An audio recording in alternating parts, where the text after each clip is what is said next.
Hey guys, welcome back. So today I have a question for you. Have you ever found yourself watching an animated movie from your childhood that was widely beloved and well received and thought to yourself, you know what, I think that this movie should be remade, but with very questionable visual effects and problematic circumstances surrounding the production, completely degrading the overall final product? If you answered yes to this question, well, I think you're a big fat liar. But if you are telling the truth, well, then you're probably the CEO of Disney during the 2010s. Yeah, so as you've probably figured out by now, today I'm going to be talking about all of the live-action remakes of classic animated movies that Disney has been churning out over the last decade or so. I'll be focusing primarily on the 2016 Jungle Book, the 2019 Aladdin and Lion King movies, and the 2020 Mulan, because those are the most recent ones and they're really the only ones I can remember. Because let's be honest, did anyone even watch the fucking Cinderella remake? Yeah, didn't think so. Alright, so the main reason that I decided to make this video is that every once in a while I'll just get a random thought of like, why did they make these fucking movies? They're so stupid. And I'll struggle for a long time to come up with even one reason other than money. Because, you know, I'd like to think that there's at least some artistic integrity left in Hollywood, but man, these movies have me thinking otherwise. One of the main questions that I have about these movies is, who are they even for? Like, seriously, like, what is the target audience? Because there is the argument that, like, they're made to give the children of today their own versions of the classics that we all grew up with. But the way that these movies are made to look makes you think that they're catering more to older audiences and not to young kids. Because kids couldn't care less about how realistic these stupid fucking animals look. And because of that, you'd think that these must be made for adults and teens who grew up with the originals to feed the nostalgia hunger we all have. But then you watch them and you realize that literally nothing has been improved upon or enhanced in these remakes. Like, let's look at The Jungle Book first. The original, I would say, is a pretty weak story on its own, with the only real notable aspects being the songs for a variety of reasons. And, well, the racism. So let's start off with the songs. So probably the most memorable part of this movie is the song Bare Necessities, which is a song sung by Baloo the bear to Mowgli about living the simple life. It's catchy, it's fun, it's got a cute message. There's really nothing very wrong with it. But then we get to a song that is notable for all of the wrong reasons in I Wanna Be Like You. This song and the part of the movie that this song comes in at are so very racist that when you try to watch the original Jungle Book on Disney Plus, it gives you an unskippable warning about what you're about to see. So yeah, this scene is really hard to watch because of all the racial coding and the fact that they made an ape sing a jazz song about wanting to be a human. So with that in mind, you'd think that this is probably something they want to get rid of in the remake of the Jungle Book, right? But once again, you'd be very confused about the decisions Disney made.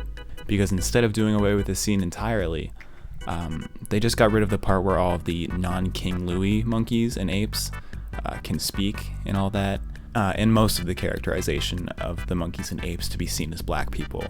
Oh, also the part where Baloo literally does the jungle equivalent to blackface. So yeah. So you'd think that would cover it all, but the jazz song about wanting to be a human is still sung by an ape. Now that's what I call racial coding. So really all they did was get rid of the extremely obvious racism, while still leaving some crumbs of that like higher reading level subliminal message racism that 1960s Disney was trying to indoctrinate us all with. Aside from that, this Jungle Book remake is really only marginally more interesting than the original, since they added a bit of depth to some characters. But other than that, the only big changes were in the visual effects, which are really wonky and were super distracting to me, especially because they filmed Mowgli basically entirely in front of blue screen. And at a few points, it's just so painfully noticeable. And on top of that, the animals just looked super cartoony, specifically the Wolf Dad and Baloo. Literally every time either one was on screen, all I could focus on was the fact that they looked like they were from a PlayStation 3 game. Overall, they really couldn't have done anything to make this movie entertaining. And they really didn't even try to, quite frankly. So moving on from that mess, let's take a look at Aladdin, which, if not for how bad Will Smith's genie looked in one of the trailers, I probably would not have known that this movie was even happening. Like, seriously, did anyone even see any marketing beyond this one horrible shot of the genie from the trailer? So yeah, this one is tough because it's not really horrible, and they didn't really make any crazy changes, but it just feels so unnecessary, and it just doesn't live up to the original whatsoever. And I'm sorry to Will Smith, but his genie is just nowhere near as charismatic and lovable as Robin Williams. And of course, this one also suffers from what all of these live-action remakes suffer from, which is the inability to translate the comedy and the emotion from the original 2D animated movies to this live-action remake. So after Disney remade Aladdin for a quick buck, they released a much more highly anticipated remake that a lot of people were very excited for, mostly because of the cast, which was The Lion King. Like, I'm gonna be honest, even I, as the extremely pessimistic cynic that I am, was initially a little excited when I heard that one of my favorite creatives, Donald Glover, was gonna be in it. But after initially hearing about who was gonna be starring in it, any desire to watch the movie just completely left my brain, so I totally forgot that it even happened. And oh man, do I wish that was still the case, because after comparing this version to the original Lion King, I was just blown away at how horribly the story translates to live action. Like, the movie loses pretty much everything that made the original the classic that it is, because of the choice to make it live action. Like, the hyper-realistic character models make for blank and bland performances because the animals can't do the same facial expressions to express emotions that humans can, or that animals in a 2D state can. And the hyper-reality of it all gives it a much more serious and grounded tone, so when they try to make the same jokes that worked really well in the original, they just feel very dissonant when paired with the visuals. Along with the comedy no longer hitting, the weight of emotional or intense moments, like when Scar kills Mufasa and says the line, "Long live the king," in his stupid fucking British accent, or when Simba finds Mufasa's body and is screaming and crying, but all you see is a lion moving its mouth up and down, and there's just audio of somebody crying playing over it. There just isn't any emotional weight whatsoever, and it's all because of these, like, Animal Planet footage at lions. Like, why'd they do that? Also, the choice to cast such big names, it just takes me out of it a lot, because whenever, especially like Timon and Pumbaa were on screen, the only thing I could think about was the fact that they were being played by people that I know, like Seth Rogen, Billy Eichner, and Donald Glover and Beyonce with Simba and Nala. Like, it's just distracting. And it just takes so much away from the movie experience, and just furthers the idea that this movie is pretty much just nature footage with people talking over it. So after being so massively disappointed by the 2019 Lion King, I was really in need of a well-executed remake that improves upon the content of the original and is free of any controversy surrounding the making of the movie. And so I watched 2020's Mulan remake.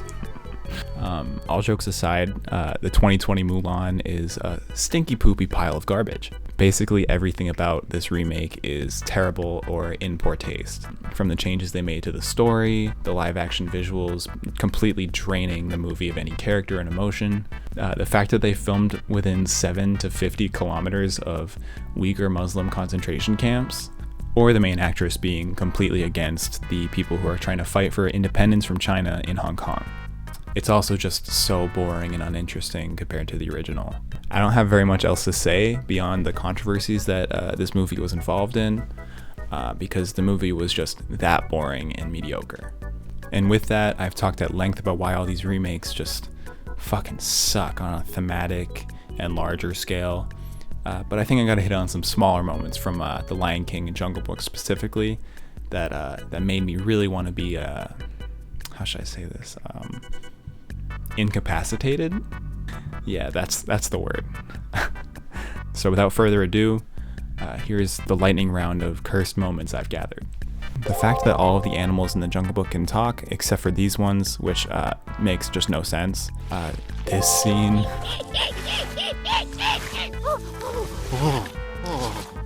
Oh yeah, exfoliate. Baloo knowing what propaganda is. Kid, that's not a song. That's propaganda. What's propaganda? This stupid, cheesy bullshit. The fact that Mowgli is able to find a dead tree in the middle of a wildfire, when a dead tree would be the first thing to catch on fire. The way that this shot looks, because it just looks so fucking bad. Like, it's embarrassing. This Kangaroo Jack looking shot. The fact that it took me an hour to realize that the VFX of these movies has been reminding me of that one really shitty looking Coldplay music video with the monkeys dancing and stuff. Yeah, you know the one.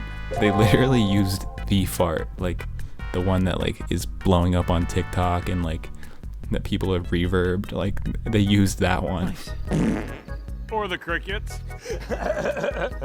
This scene where they focus on a tuft of Simba's hair making its way to Rafiki, because a large majority of it is just a dung beetle carrying a ball of shit that contains the hair. So basically a reverse dingleberry. And finally, pretty much any scene where the lions have dialogue, because they're all literally just a bunch of lions staring at each other, only moving their mouths up and down like a bunch of puppets. Alright guys, finally we've reached the end of this horribly mediocre journey, and the only thing I've learned is that better visuals, a higher budget, and a better cast, or a more star-studded, does not equal even a decent movie.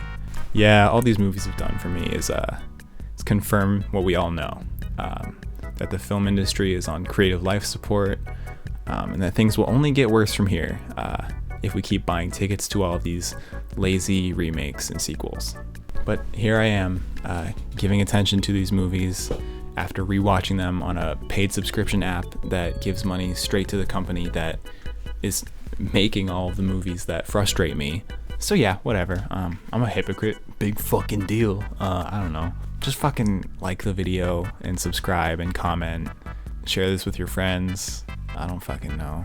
Fucking 30% of the viewers are not subscribed. Subscribe. Oh. I don't know. Is that what people say?